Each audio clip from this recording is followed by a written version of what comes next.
ہاں جی، اگلا بڑا کریٹیکل سوال آیا جناب، اگر حجر اسود کو چومنا سنت ہے تو اولیاء اللہ کے مزارات پر چوکھٹ چومنا کیسے غلط ہو گیا؟ پلیز اس کی وضاحت کر دیں۔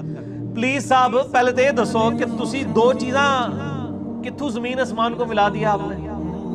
یعنی حجر اسود کو آپ اپنے ان اولیاء اللہ کی چوکھٹوں کے ساتھ ملا رہے ہیں کہ جن کے اولیاء اللہ ہونے کی سند نہ قرآن میں ہے نہ حدیث میں ہے، نہ ہمیں نبی صلی اللہ علیہ وآلہ وسلم نے یہ ڈکلیئر کیا کہ ہاں جی وہ بہت پہنچے ہوئے بزرگ تھے۔ حجر اسود اور اس کا کیا لینا دینا؟ ویسے پریکٹیکلی انہوں نے ہر چیزیں وہ ادھر سے ہی ڈیڈکٹ کی ہوئی ہیں۔ غلاف کعبہ خانہ کعبہ پہ چڑھایا جاتا تھا، صحیح بخاری میں ہے کہ نبی علیہ السلام کی بعثت سے پہلے بھی غلاف کعبہ لوگ چڑھاتے تھے، آپ نے بھی غلاف کعبہ کو کنٹینیو کیا۔ آج کل جو غلاف کعبہ چڑھ رہا ہے نا، جس پہ جناب کروڑوں روپے کا سونا لگ رہا ہے، یہ تو درست نہیں ہے۔ صرف غلاف کعبہ سمپل ہونا چاہیے۔ اسی کی انہوں نے نقل اتاری، قبروں کے اوپر غلاف چڑھانے شروع کر دیے، چادروں کی شکل میں، مزارات اور یہ اس طرح کے سارے، یعنی اس چیز کا ڈیٹیکٹ کیا۔ اچھا، خانہ کعبہ شریف کا غسل شروع ہوا زمزم کے ساتھ یا عطر کے ساتھ، حالانکہ کوئی ضرورت نہیں اتنے بڑے لیول کا عطر لگانے کی، سمپل بھی دھو لیا جائے تو کافی ہے، چلے وہ خوشبو کے لیے لگا لیتے ہیں، چلے کسی حد تک اس کا جواز نکلے گا۔ یہاں پہ آپ کو ہوتا ہے مزارات کو غسل دیے جاتے ہیں، یہ ساری انالوجی وہاں سے لے رہے ہوتے ہیں۔ اس کا مطلب ہے کہ یعنی جو چیزیں اللہ نے شعر اللہ ڈکلیئر کی ہیں ان کے مقابلے پہ آپ اپنی مرضی سے شعر اللہ ڈکلیئر کر رہے ہیں۔ بخاری اور مسلم کی متفق علیہ حدیث ہے کہ میرے گھر سے لے کے میرے ممبر تک جنت کے ٹکڑوں میں سے ایک ٹکڑا ہے، اور اس پہ امام بخاری نے باب باندھا ہے قبر رسول سے ممبر رسول جنت کا ٹکڑا ہے، کیونکہ اب پریکٹیکلی اب آپ صلی اللہ علیہ وآلہ وسلم کی مبارک قبر ہے اس حجرہ عائشہ میں۔ اس کے علاوہ تو کسی جگہ قرآن و حدیث میں نہیں ہے کہ کوئی جگہ جنتی دروازہ ہے یا بہشتی دروازہ ہے یا بہشتی ٹکڑا ہے، لوگوں نے خود سے ڈکلیئر کر دیا۔ اور اس ریاض الجنہ کے بارے میں کہیں یہ نہیں آیا کہ جو یہاں پہ داخل ہو جائے تو وہ جنتی ہوگا، ورنہ آپ کے وہ سارے حکمران جن کو آپ گالیاں نکالتے ہیں اور آپ کو یہ شرح صدر ہے کہ یہ دوست کی ہیں، وہ تو بیٹھے ہی ریاض الجنہ میں ہوتے ہیں جا کے، تو جنتی ان کو ہو جانا چاہیے۔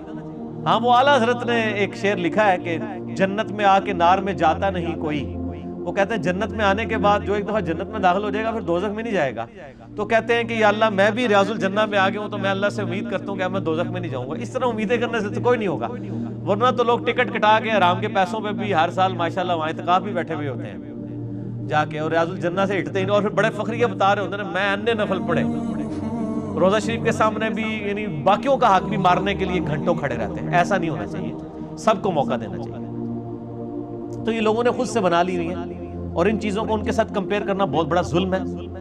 حجر اسود کو آپ اپنے بزرگوں کی چوکھٹ کے ساتھ کمپیئر کریں، اور پچھلے دنوں جو عمران خان صاحب نے جو کچھ کیا اس کے اوپر میرا دعوت اصلاحی ان کے حامیوں کے لیے بھی ان کے مخالفین کے لیے بھی، وہ آپ یوٹیوب پہ جا کے لکھیں Imran Khan chairman P T I کو دعوت توبہ، تو میرا کلپ الحمدللہ ہزاروں لوگ دیکھ چکے ہیں، اور پی ٹی آئی والوں نے اس کو پازیٹیو لیا اس حوالے سے کہ جنہوں نے دیکھ لیا دیکھے، جنہوں نے نہیں دیکھا انہوں نے کہا پتہ نہیں کیڑا ہے گستاخی دا فتویٰ ساڑھے چیئرمین صاحب تے لاتا ہے، جنہوں نے دیکھا انہوں نے تو پھر شیئر بھی کرایا، اور جو دوسرے لوگ تھے انہوں نے کہا جی آپ نے عمران خان کی خام خواہ فیور کر دی ہے، رگڑا لگانا تھا فل۔ تو وہ جس نے جو چشمہ لگایا ہوتا ہے اس کو وہی کچھ نظر آتا ہے۔ ہم تو سچائی کی بات کرتے ہیں جتنی ہے، کوشش کرتے ہیں، باقی حرف آخر تو کوئی بھی نہیں۔ تو اس پہ بھی میں نے بتایا کہ عمران خان صاحب کے چومنے کو سارے لے کے بیٹھے ہیں، ہمیں تو پہلا اعتراض ہے چوکھٹ کے آگے جھکنے پہ، تو باؤ ڈاؤن، یہ اللہ کے علاوہ کسی کے لیے نہیں۔ اور جو اولیاء اللہ یا پرہیزگار علماء کے ہاتھ چومنے میں بھی ٹو باؤ ڈاؤن نہیں کرنا ہوتا، ان کے ہاتھ آپ نے اوپر لے کے یوں چومنے ہوتے ہیں، نہ کہ ٹو باؤ ڈاؤن کریں۔ تو چوکھٹ کے چومنے کو حجر اسود سے دلیل لے رہے ہیں۔ حجر اسود سے دلیل لینے کا آپ پھر مطلب خود ہی سمجھ سکتے ہیں کہ انہوں نے ان کو کیا ڈکلیئر کیا ہوا۔ حجر اسود تو میرے بھائی وہ پتھر ہے کہ جو جنت سے نازل ہوا ہے، جامعہ ترمذی میں حدیث ہے کہ یہ جنت سے نازل ہوا ایک یاقوت ہے، صحیح سند کے ساتھ۔ یہ نازل ہوا تھا جب یہ بالکل سفید تھا، پھر اولاد آدم کے گناہوں کی وجہ سے یہ سیاہ پڑ گیا۔ اسی طریقے سے جامعہ ترمذی میں ایک حدیث ہے صحیح سند کے ساتھ کہ قیامت والے دن اللہ تعالیٰ حجر اسود کو آنکھیں بھی دے گا اور زبان بھی دے گا، اور یہ گواہی دے گا ان لوگوں کے بارے میں جس نے حجر اسود کو چوما ہو۔ حجر اسود جنتی یاقوت، حجر اسود خانہ کعبہ میں لگا ہوا۔ مجھے بتائیں نبی علیہ السلام نے خانہ کعبہ شریف کی دیوار کے کسی ایک پتھر کو بھی کبھی چوما ہے سوائے حجر اسود کے؟ اگر آپ کہتے ہیں کہ بزرگوں کی چوکٹوں کو چومنا یہ باعث برکت ہے تو کعبے کی چوکٹ کیوں نہیں نبی علیہ السلام نے چومی؟ علمی جواب، الزامی جواب، اینٹی وینم پھکی۔ نہ میں وہابی نہ میں بابی، میں ہوں مسلم علم و کتابی۔ نہ میں وہابی ہوں جو آپ سو کارڈ ایسی باتیں سن کے لوگوں کو وہابی کا فتویٰ، اور نہ میں بابوں کا ماننے والا بابی ہوں، میں علم و کتابی آدمی ہوں۔ مجھے بتائیں خانہ کعبے کی دروازے کی چوکٹ کو نبی علیہ السلام نے کیوں نہیں چوما؟ کعبے میں صرف ایک پتھر ہے جس کو نبی علیہ السلام نے چوما ہے۔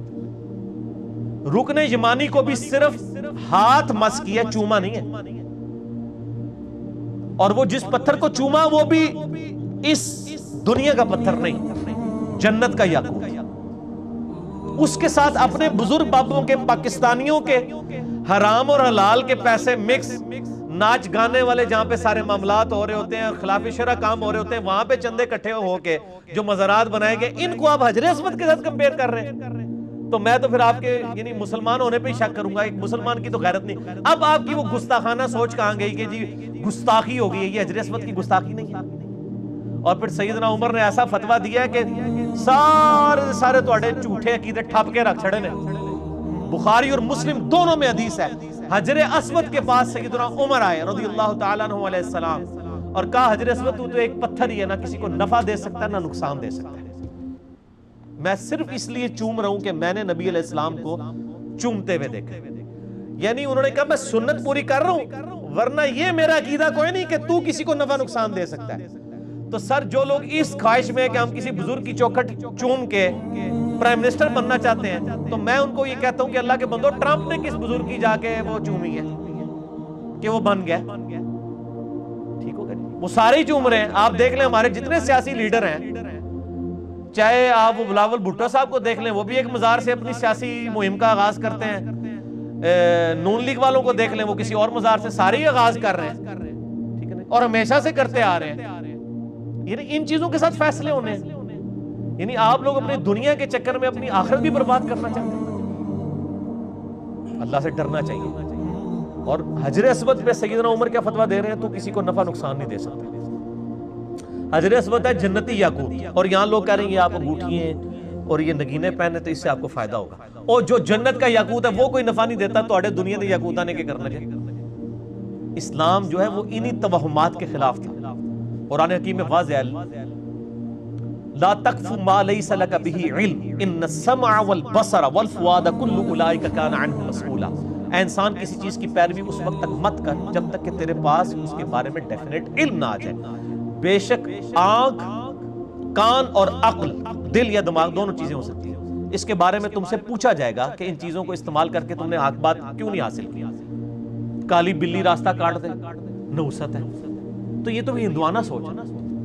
لائے نا آپ ایک گورے کے سامنے سے کالی بلی گزارے۔ آسٹریلیا کے جتنے بہترین بیٹسمین ہیں ان کے سامنے کالی بلیاں ساری پھینکے، پھر بھی تو ہم چھکے مارن گے توڑے بالر، اور توڑے بالر 50 تعویذ بھی پالا ہے نا، انہوں نے پھر بھی چھکے پیڑے۔ کیا بات کر رہے ہیں؟ یعنی بالکل ہندوانہ سوچ۔ یعنی اسلام نے تو کہا یا ریویلڈ نالج ہو وہی کا علم، کہ آپ کے پاس کوئی دلیل ہو، یہ ڈیفینیٹ علم۔ کہیں اس میں لکھا ہوا ہے کہ یہ آپ نے نگینے پہننے سے یا بزرگوں کی چوکٹیں چومنے سے آپ کو کچھ ملنا ہے تو لائیں دکھائیں۔ دوسرا ہے acquired knowledge, the knowledge obtained through observations and experiments is known as science۔ اگر سائنس تصدیق کر دے کہ بلی کالی گزرنے سے کوئی نقصان ہوتا ہے ہم مان لیں گے، وہ قرآن نے دونوں علوم کی طرف ہمیں رہنمائی کی۔ ہم کئی چیزیں سائنسی علوم سے ہی مان رہے ہیں نا، یہ فزیکل فینومینا آف نیچر ہے نا، یہ آلاء اللہ ہے نا، اللہ کے جو قوانین قدرت ہے انہی کو ہم لے کے چل رہے ہیں۔ پٹرول جو ہے وہ آگ کو بھڑکا دیتا ہے، ہمیں قرآن و حدیث کی دلیل کی ضرورت نہیں ہے، فزیکل فینومینا آف نیچر ہے، اسٹیبلش ہے۔ اور یہ جناب چوکٹوں کے اوپر جا کے پھر وہ کہہ رہے ہیں حجر اسود کے ساتھ، یعنی میں کہتا ہوں یار علماء کی مت کہاں ماری جاتی ہے، کن کن چیزوں کو جا کے کمپیئر کر رہے ہوتے ہیں۔ یعنی آپ نے مرنا نہیں، اللہ کو جان نہیں دینا۔ نبی صلی اللہ علیہ وآلہ وسلم کے صحاب تو یہ بات کر رہے ہیں حجر اسود تو ایک پتھر ہے، نہ کسی کو نفع دے سکتا ہے نہ نقصان، بخاری مسلم دونوں میں موجود ہے۔ سیدنا عمر کہتے ہیں اگر میں نبی علیہ السلام کو نہ دیکھتا تو میں کبھی نہ چومتا. اس کے آگے انہوں نے ایک وہ کہانی ایڈ کی ہوئی ہے کہ حضرت علی پاس کھڑے تھے, انہوں نے کہا کہ اے عمر یہ نفع بھی دیتا ہے اور نقصان بھی دیتا ہے, ٹھیک ہے, کہ اہل ایمان کے ایمان کی گواہی دے گا اور کافروں کی وہ دے گا. یہ سیدنا علی والا جو پورشن ہے یہ المستدرک الحاکم میں ہے, اور اس میں ابو ہارون متروک راوی ہے, کذاب راوی ہے, یہ جھوٹا پورشن ہے. اگلا پہلا پورشن ہی درست ہے. باقی ترمذی میں روایت ہے کہ قیامت الدین حجر اسود کو آنکھیں ملیں گی اور زبان ملے گی, وہ گواہی دے گا جس نے اس کو چوما. وہ صرف حجر اسود کی خصوصیت نہیں ہے, آپ جن جگہوں پہ نماز پڑھتے ہیں نا وہ نماز بھی گواہی دے گی, وہ جگہ بھی گواہی دے گی. قرآن میں آتا ہے آپ کے ہاتھ بھی گواہی دیں گے, آپ کے کان بھی گواہی دیں گے, آپ کے پاؤں بھی گواہی دیں گے. آپ نماز پڑھنے گئے ہیں تو آپ پھر اپنے پاؤں چومنے شروع کر دیں, پھکی ان چیزوں نے بھی گواہی دینی ہے نا. اگر بزرگوں کی چوکٹوں نے گواہی دینی ہے تو پھر یہ آپ کی اپنی چیزیں ہیں, ان کو چومنا شروع کر دیں. یعنی اس طرح دین کے مسائل نہیں بنائے جاتے. اور نبی علیہ السلام شرک کے باب بہت سینسٹیو آپ کی اپروچ ہے. اس میں یعنی کوئی بھی چیز جو آپ کو اللہ کے مقابلے پر کسی اور در کی طرف لے جائے, نبی علیہ السلام نے اسے انڈورس نہیں کیا. مسند احمد میں صحیح سند کے ساتھ حدیث ہے, الادب المفرد کے اندر موجود ہے, صحیح سند سے امام بخاری کی کتاب میں الادب المفرد.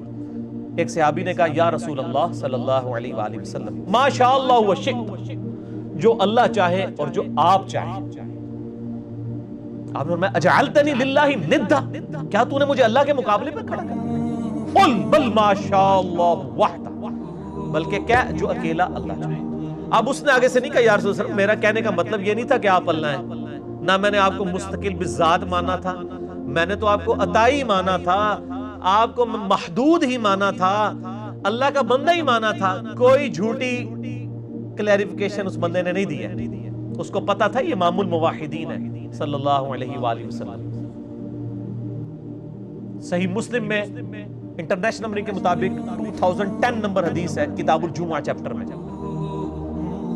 ایک شخص حضور صلی اللہ علیہ وآلہ وسلم کے سامنے تقریر کر رہا ہے, اور تقریر میں کہتا ہے من یطع اللہ ورسولہ فقد رشد, جو اللہ اور اس کے رسول کی اطاعت کرے کامیاب ہو گیا. ومن یعصہما, اور جو ان دونوں کی نافرمانی کرے فقد غوا, وہ گمراہ ہو گیا.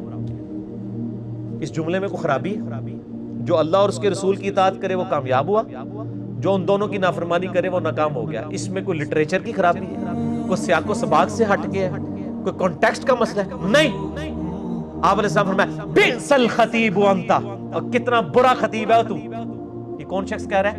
وَإِنَّكَ لَعَلَىٰ خُلُقٍ عَظِيمٍ, اخلاق کے اعلیٰ ترین درجے پہ فائز شخص ہے. وہ کہہ رہے ہیں کیوں؟ اس لیے کہ آپ صلی اللہ علیہ وآلہ وسلم توحید کے معاملے میں انتہائی سینسٹیو تھے.